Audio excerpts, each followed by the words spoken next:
Brother మీ పేరు? నా పేరు సందీప్ అండి. సందీప్. ఏం చేస్తుంటారు బ్రో?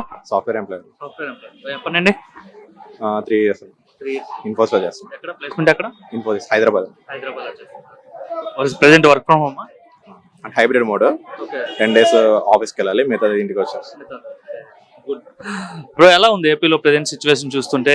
సిబిఎన్ గారు అంటే ముఖ్యమంత్రిగా ఉన్నారు, లోకేష్ మీకు సంబంధించిన ఐటీ మినిస్టర్ గా లోకేష్ ఉన్నారు. ఎట్లా అనిపిస్తుంది వీళ్ళు వర్కింగ్ చూస్తుంటే? ప్రెసెంట్ ఇన్ ఫ్యూచర్ ఏపీ ఎలా ఉండబోతుంది అంటే ఏమనిపిస్తుంది? 5 years కన్నా చాలా బెటర్ అనిపిస్తుంది అన్న. 5 years మేము చూసాము, మేము లైవ్ లో చూసాము వచ్చిన కంపెనీలు ఎలా వెళ్ళిపోయినాయి, ఎలా వెళ్తున్నాయని. మళ్ళీ వెళ్ళిపోయిన కంపెనీలు వీళ్ళు స్ట్రగుల్ చేసి రపిడ్ అని ట్రై చేస్తున్నారు. చాలా హోప్ ఇంకా బెటర్ వస్తాయని చెప్పి చూస్తున్నాము. ఇన్వెస్ట్మెంట్ ఇప్పుడు ఏం రాలేదు కానీ ప్రెసెంట్ ఇంకా వస్తాయి, ఫ్యూచర్ లో వస్తాయని చెప్పి హోప్ అయితే ఉంది. చూద్దాం. 5 years లో అసలు ఏం జరిగింది? కంపెనీస్ రాలేదంటున్నారు. నెక్స్ట్ ఇంకోటి బయట రాష్ట్రాలకి పెద్ద ఎత్తున తరలి వెళ్ళేవాళ్ళు ఎంప్లాయ్మెంట్ కోసం. ఏముండదు అటు మీరు కూడా స్ట్రగుల్ ఫేస్ చేసి మీరు కూడా జాబ్ తెచ్చుకున్నారు కదా, సో ఏంటి అసలు ప్రాబ్లం ఏంటి? మనకి ప్రెసెంట్ సెటిల్ ల్యాండ్స్ ఉంటాయి కదా, ఈ సరిగా ప్రాపర్ గా చూపిలా జగన్ ఆయన మనకు తెలిసిన. సో దానివల్ల కంపెనీలు ఎవరు ఇక్కడ ఫేస్ చేయలేక ఇక్కడ మనం పెట్టుకోవడానికి ఓన్ ల్యాండ్ వాళ్ళు ఎవరు ప్రొవైడ్ చేయకపోతే వాళ్ళు ఎలా పెట్టుకుంటారు? పెట్టుకోలేక వాళ్ళు వెళ్ళిపోయారు. ఇంకా మళ్ళీ అవన్నీ మనం వెళ్ళి ఫైట్ చేసి ఇవన్నీ చేసుకొని తెచ్చడానికి చాలా టైం పడుతుంది. నైస్ ఒక ఇన్ఫోసిస్ అది కూడా సాటిలైట్ కంపెనీ వాళ్ళు పెట్టారు కానీ వీళ్ళు వచ్చింది ఏం పెట్టింది కాదు, జగన్ ఏం పెట్టింది కాదు. అది నేను ఇన్ఫోసిస్ లో వర్క్ చేస్తున్నా, నాకు తెలుసు. అది మేము వర్క్ ఫ్రమ్ హోమ్ వర్క్ చేసుకోవడానికి అక్కడ పెట్టాము. అది ఒకటి తప్ప ఏం చేసింది ఏమీ లేదు. 5 years వైజాగ్ మేమే తీసుకొచ్చాం ఇన్ఫోసిస్ అనేసి గత గవర్నమెంట్ వాళ్ళు చెప్పారు కదా. అది ఒక సాటిలైట్ కంపెనీ అన్న. మేము వర్క్ చేసుకోవడానికి వర్క్ ఫ్రమ్ హోమ్ కి అక్కడికి రావాలంటే చాలా ప్లేస్మెంట్ అవుతుంది. మేము బయట చూపించుకోవడానికి ఇన్ఫోసిస్ అక్కడ పెట్టారు తప్ప వాళ్ళు తెచ్చింది అయితే కాదు. వాళ్ళు సెటిల్ ల్యాండ్ ఎప్పటి నుంచో చూపించింది, అది తప్ప పెద్దదేం కాదు. అది వీళ్ళ ఫైట్ చేసిన వీళ్ళు చూపించో తెచ్చింది కాదు. అది మాకంటూ ఒకటి కావాలన్నప్పుడు ఇదిగో ల్యాండ్ ఉందని చూపించారు వీళ్ళు, అంతే తప్ప ఇంక వీళ్ళు తెచ్చింది ఏం కాదన్నది. ఐటీ మినిస్టర్ మరి లోకేష్ గారు వర్కింగ్ ఎలా ఉంది అనిపిస్తుంది? అతను ఏమైనా ఎఫర్ట్స్ పెడుతున్నారా? అసలు ఆల్రెడీ రోడ్ వేసిన దాని మీద కట్టడానికి ఈజీ అన్న, కానీ మనోడు ఏం చేసాడంటే రోడ్ వేసిన దానికి ఒక కొంత వేసాడు. ఆ గొంతును పూర్తి మరి కట్టాలని అసలు టైం పట్టిద్ది అన్న. అది ఫ్రాంక్ అయితే అది మనకు అందరికి తెలిసిందే. ఇంకా 10 years బ్యాక్ వెళ్ళిపోయి మనం అది ఎవరికి ఇంకా తెలియట్లేదు. కానీ ఇంకా చూడాలి, ఫ్యూచర్ అయితే మంచిగానే వస్తుందని అనుకుంటున్నాము. మేము ప్లేస్మెంట్ అయిపోయి ఇక్కడ అమరావతిలో చేద్దాం అనుకున్న జాబ్ మళ్ళీ హైదరాబాద్ ఇటు తిరిగి అటే చేయాల్సి వస్తున్నాయి. చూసామన్నా. ముఖ్యంగా రీసెంట్ గా టీసీఎస్ ద్వారా వైజాగ్ లో 10,000 మందికి ఎంప్లాయ్మెంట్ కల్పిస్తున్నాం అని చెప్పి నారా లోకేష్ గారు ట్వీట్ చేశారు. అండ్ తర్వాత యుఎస్ వెళ్ళడం, చాలా కంపెనీస్ తో మాట్లాడడం కావచ్చు, ఎలా అనిపిస్తుంది? ప్రెసెంట్ హైబ్రిడ్ మోడ్ ఎక్కువ వర్క్ ఫ్రమ్ అలవాటు అయిపోయింది కాబట్టి ప్రెసెంట్ కంపెనీ త్వరగా ఇన్వెస్ట్మెంట్ కొత్తగా కట్టడానికి ఎవరు చూపించట్లేదు కూడా కాబట్టి ఇంక వర్క్ ఫ్రమ్ ఎక్కువ అలవాటు అయింది అన్న. ఇంకా హైబ్రిడ్ మోడ్ కానీ లేకపోతే వర్క్ ఫ్రమ్ కానీ ఇంకా మెల్లిమెల్లిగా రిమూవ్ అయినాకే మళ్ళీ కంపెనీ పిలిచడం కానీ ఏమైనా అవుతాయి. కానీ ప్రెసెంట్ తక్కువే ఉంటాయి కాబట్టి వాళ్ళు కూడా అలాగే మూవ్ అవుతున్నారు. ఏ కానీ ఇది కానీ చూద్దామని చూస్తున్నారు. ఏమో మనకి అంతగా దాని మీద అంతగా తెలియదు కాబట్టి చూద్దాం, అవ్వచ్చు అవ్వకపోవచ్చు అది సక్సెస్ అని. రీసెంట్ గా మరి దావోస్ సమ్మిట్ కి వెళ్ళారు వీళ్ళంతా, లోకేష్ గారు కావచ్చు, చంద్రబాబు నాయుడు మరలా ఎవరైతే ఇంతకు ముందు బిల్ గేట్స్ ఏదైతే విధంగా కలిసారో మళ్ళీ రీసెంట్ కూడా కలవడం జరిగింది. అంటే అప్పుడు హైదరాబాద్ ఏ విధంగా డెవలప్ చేస్తారో మళ్ళీ అమరావతిని కూడా ఆ విధంగా డెవలప్ చేస్తారని చెప్పి టీడీపీకి సంబంధించిన వాళ్ళు చెప్తున్నారు, అంటే ప్రెసెంట్ గవర్నమెంట్ లో ఉన్న వాళ్ళు. సో మీకేమనిపిస్తుంది ఒక ఐటీ ఎంప్లాయీగా? అవుతుంది కానీ టైం పట్టిద్ది అన్న. అవుతుంది కానీ ఏది త్వరగా క్విక్ అవుతుంది. అది అవడానికైనా చాలా ఇయర్స్ పట్టింది. అవుతుంది అనే హోపే ఉంది, చాలా టైం పట్టిద్ది. అది ఇంకా ఓ టికెట్ పట్టేస్తుందేమో. అంటే ముఖ్యంగా మనకి గతంలో ఎక్కడ కూడా అంటే బయట రాష్ట్రంలో మన జాబ్ అంటే ఎవరైనా జాబ్ చేయడానికి వెళ్ళినా సరే చాలా విధాలుగా అంటే మీమర్స్ కావచ్చు, సోషల్ మీడియాలో చాలా ట్రోల్ చేశారు. ఏపీ నుండి వచ్చారంటే మీకు క్యాపిటల్ లేదు. సో ఈ విధంగా ఫస్ట్ మెయిన్ బాగా స్ట్రగుల్ చేశారు అందరూ బయట ఉండి. సో ఇప్పుడు మనకంటూ క్యాపిటల్ వచ్చింది కదా, ఎలా ఫీల్ అవుతుంది? ఉందన్న ఇంకా కాస్త డెవలప్ అయితే ఇంకా మనం చెప్పుకోవడానికి కూడా కార్ ఎక్కడానికి బాగుంటది. బయటికి వెళ్తే అదే మేము ఆల్రెడీ బయట అక్కడే హైబ్రిడ్ చేస్తున్నాము. ఆబ్వియస్లీ వాళ్ళు అంటారు మీ క్యాపిటల్ లేక దిక్కులాగా ఎడ్ చేసుకుంటారని చెప్పి వాళ్ళు అంటాం. మేము చూస్తూనే ఉన్నాం, మేము ఫేస్ చేస్తూనే ఉన్నాం. మీమ్స్ లో కాదు, మేము లైవ్ లో కూడా అక్కడ మా కంపెనీలో మా రూమ్మేట్ కూడా అంటుంటాడు మీరు లేక ఇక్కడ చేసుకుంటారని. అన్ని ఫేస్ చేయాల్సి వస్తాయి కొన్ని. మనోడేనా మన స్వాతంగా చేసుకుని వాడు వెళ్ళిపోయాడు, బాగానే ఉంది. మనకు కోతి ఎట్టేసాడు. డెవలప్ అవుతుంది అంటారా? మన స్టేట్ లో రిలీవ్ అయిన వాళ్ళు మన స్టేట్ లోనే జాబ్ చేసుకునే అవకాశం ఉంటుంది అంటారా? టైం పట్టదు అంతే ఉంది. ఆ ఓప్ అయితే ఉంది, ఇన్ ఫ్యూచర్ ఉంది. బిఫోర్ చేసేసి ఈ పార్టీకి అయిపోయేది కాస్త. కానీ ఇప్పుడు ఈ కోవిడ్ తర్వాత వర్క్ ఫ్రమ్ ఎక్కువ అలవాటైపోయారు కాబట్టి ఇప్పుడు కాస్త ప్లేస్ కట్టడం అనే కంపెనీ చాలా తక్కువ ఉంటాయి. చూడాలి ఇంకేమవుతాయి మనకి తరది. చంద్రబాబు విజన్ 2047 అంటున్నాడు.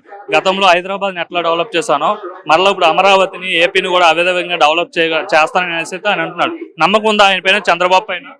నమ్మకం ఉందన్న, కానీ ఆయనకి సోర్సెస్ ఉండాలి కదా, చేయడానికి అంటూ ఒకటి ఉండాలి కదా. అప్పుడంటే ఆ డేస్ వేరు, ఇప్పుడు ఉన్న డేస్కి వస్తా ఇంకా చాలా టైం పట్టేస్తుంది ఇప్పుడు సెంట్రల్ గవర్నమెంట్ సపోర్ట్ ఉంది కదా, సెంట్రల్ గవర్నమెంట్ లో కీర్ పొజిషన్ లో ఉన్నారు కదా చంద్రబాబు కావచ్చు, మన ఏపీ కూటమి. అవుతుంది, హోప్ ఉందన్న. అవుతుందని ఉంది, నమ్మకం అయితే ఉంది, ఇంకా చూద్దాం. గత 5 years కి ఇప్పుడు 8 months జరుగుతున్న ఈ పరిపాలనకి తేడా ఏంటంటే? నేను 5 years అసలు కళ్ళు మూసుకున్నామన్న. పాస్ట్ 5 years మాకే అర్థం కాలేదు ఏమవుతుంది ఏంటో, కానీ నేను మారినప్పుడు నేను అరే బాగానే మారుతుంది కదా, కొత్త గవర్నమెంట్ వస్తుంది చూద్దాం అనుకున్నాం. బట్ 1 year లో చూపించాడు రాంగ్ అని. ఇప్పుడు ఎక్కువ అప్పు తెచ్చిన ఇన్వెస్ట్మెంట్ మీద ఎక్కువ పెట్టి ఆ వచ్చిన డబ్బులతో ఏమైనా స్కీమ్స్ ఏమైనా పెడితే పర్లేదు. అప్పు తెచ్చిన స్కీమ్స్ పెడితే ఇంకేముంది. ఇప్పుడు నేను నాకేమైనా బిల్డింగ్ ఇస్తే, మా ఇంట్లో బిల్డింగ్ ఇస్తే నేను అప్పు చేసి ఆ బిల్డింగ్ అమ్మేసి నేను పోల్చకూడదు కదా. ఏదైనా కష్టం ఆ అప్పు చేసినా దానితో ఇన్వెస్ట్మెంట్ చేసి దాంతో వచ్చిన డబ్బులతో పోషించాలి ఇంట్లో తప్ప. నేను అప్పు చేసి ఇంట్లో పెడితే ఆనందం అంటే ఎలా ఉంటది? ఆ ఇన్వెస్ట్మెంట్ పోతుంది, మళ్ళీ అప్పును తెల్లవారు కట్టాలి కదా. అలా అప్పు చేసి పెట్టాడు 5 years, ఏమైనా ఇన్వెస్ట్మెంట్ చేశాడు. నేను ఇన్వెస్ట్మెంట్ పెడితే నీకు రెవెన్యూ జనరేట్ అవుతుంది. ఆ వచ్చిన రెవెన్యూ నువ్వు స్కీమ్స్ పెట్టు, తప్పు కాదు. అసలు వచ్చిన తెచ్చి మన డబ్బులు తెచ్చేసి మనకే అప్పు ఇచ్చేసి గొప్ప అనుకుంటే ఏడగా ఉంటది. 5 years అయ్యే జరిగింది. ఇప్పుడు కాస్త రెవెన్యూ ఇంకా మనకి రావట్లేదు. సూపర్ 6 లేదు, సూపర్ 6 రావట్లేదు. సూపర్ 6 వస్తే ఏమొస్తుంది మనకి? ఇప్పుడు ఫ్రీకి ఇస్తే మళ్ళీ తర్వాత నువ్వు అప్పునువే కట్టాలరా అనుకుంటే వీళ్ళకి ఎవరికి అర్థం కావట్లేదు. అది అప్పు మనమే కట్టాలి మళ్ళీ తర్వాత. ఎవరికి ఉంటుంది అది? ఇంకెందుకు వేస్ట్ అయ్యి రెవెన్యూ జనరేట్ అయినాక ఒక 2 days పట్టిందో లేదా పట్టదు. సూపర్ 6 మనకి ఏముంది ఇప్పుడు? దేని అవసరం ఇది? స్కీమ్స్ ముఖ్యంగా చూసుకుంటే ఇప్పుడు చంద్రబాబు నాయుడు కూడా మన రీసెంట్ గా స్టేట్మెంట్ ఇచ్చారు. ప్రెసెంట్ ఉన్న అంటే రెవెన్యూ డెఫిసిట్ ప్రకారంగా సంక్షేమ పథకాలు ఇంత బేగా ఇవ్వను, ఫస్ట్ ఈ డబ్బులన్నీ కూడా డైవర్ట్ చేయకుండా పోలవరంకి అమరావతి డెవలప్మెంట్ అమరావతి ఫండ్స్ వాటి వరకే వాడతాను, మెల్లగా సంక్షేమ పథకాలు ఇస్తాను చెప్తున్నాడు. సూపర్ కరెక్ట్ అంటారు ఆయన చెప్పిన పాయింట్? ఆబ్వియస్లీ కరెక్ట్ అయినా అది. అలా కాకపోతే ఇంకా దేనికన్నా ఇప్పుడు అక్కడ అయితే అవన్నీ డెవలప్మెంట్ అయితే మనకి ఇంకా రెవెన్యూ ఎక్కువ వస్తుంది. మనం చేయించుకుని అప్పు తెచ్చుకోవడానికి అవసరం ఉండదు కదా. ఆల్రెడీ 5 సంవత్సరాలు అలాగే అప్పు చేసాము, ఏం దొరక గవర్నమెంట్ స్థలాలను అమ్మేసాము. ఇప్పుడు మళ్ళీ వీళ్ళు వచ్చి అయ్యే స్థలాలు అమ్ముకొని వీళ్ళు చివరికి మన ఇల్లు కూడా అమ్ముకుంటే ఇంకేం ఉంటుంది అప్పు? అదే కరెక్ట్ అన్న కదా. మరి మొత్తం అయిపోయినాక రెవెన్యూ జనరేట్ అయినాక మన స్కీమ్స్ అని స్టార్ట్ చేయడం బెటర్, ముందు డెవలప్మెంట్. థ్యాంక్స్ అన్న. సార్ మీ పేరండి? శ్రీనివాసరావు. ఏం చేస్తుంటారండి? మేము మస్కిటో డోర్లు చేస్తాం. హెల్మెట్ పెట్టుకుంటున్నారు అందరూ ఇప్పుడు విజయవాడలో? పెట్టుకుంటున్నారండి. పెట్టుకోకపోతే ఏం చేస్తున్నారు పోలీసులు? ఫైన్ 1200. ఇంత ముందు ఉందా ఇంత స్ట్రిక్ట్ గా? ఇంత ముందు లేదండి, నా 2 నెలలు చేశారు, మళ్ళీ ఇది అయిపోయింది.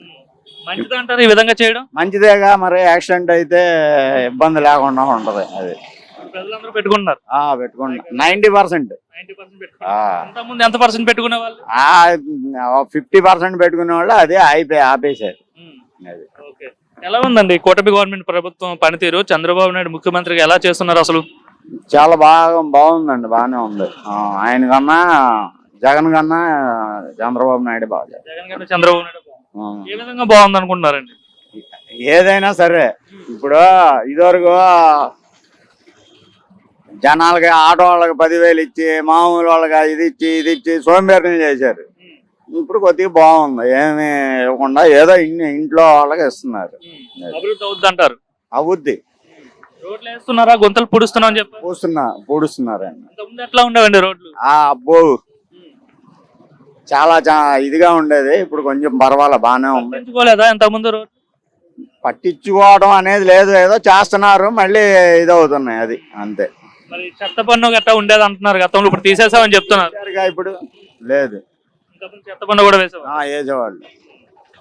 బాగుంది అనిపిస్తుంది. అవునండి. మరి అమరావతి కూడా అనౌన్స్ చేశారు, పనులు స్టార్ట్ చేశారు, బానే ఉంది, అది కూడా బానే చేస్తున్నారు. 3 రాజధానులు అని చెప్పి అక్కడ ఏం చేయలేదు. ఏం చేశారు? అన్ని వాళ్ళే తినేశారు. ఇప్పుడు చంద్రబాబుకి ఓటేసినందుకు ప్రజలంతా హ్యాపీగా ఉన్నారా? ఒక 90% హ్యాపీగానే ఉన్నారండి. జగన్మోహన్ రెడ్డి అంటున్నాడు ప్రజలంతా చాలా ఇబ్బందులు పడుతున్నారు, ఇప్పుడు ఎన్నికలు జరిగితే నేనే గెలుస్తాను, నాకే ఓటు వేస్తారు. ఏం గెలవరండి, అంతా ఇదే, ఎవరి కాళ్ళు అలాగే చెప్పుకుంటారు అంతే. ఇప్పుడు కొత్త జగన్ వస్తాడు 2.0 అంటున్నాడు ఆయన. ఏం లేదు, ఏం రాడండి. బరాబర్ నేనే వస్తా అంటున్నాడు ఆయన.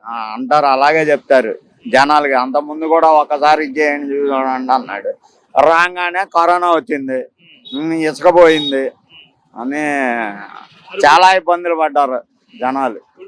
బాబు గారు రిస్క్ ఇస్తున్నారు, ఇస్తున్నారు, అంత బానే ఉందండి.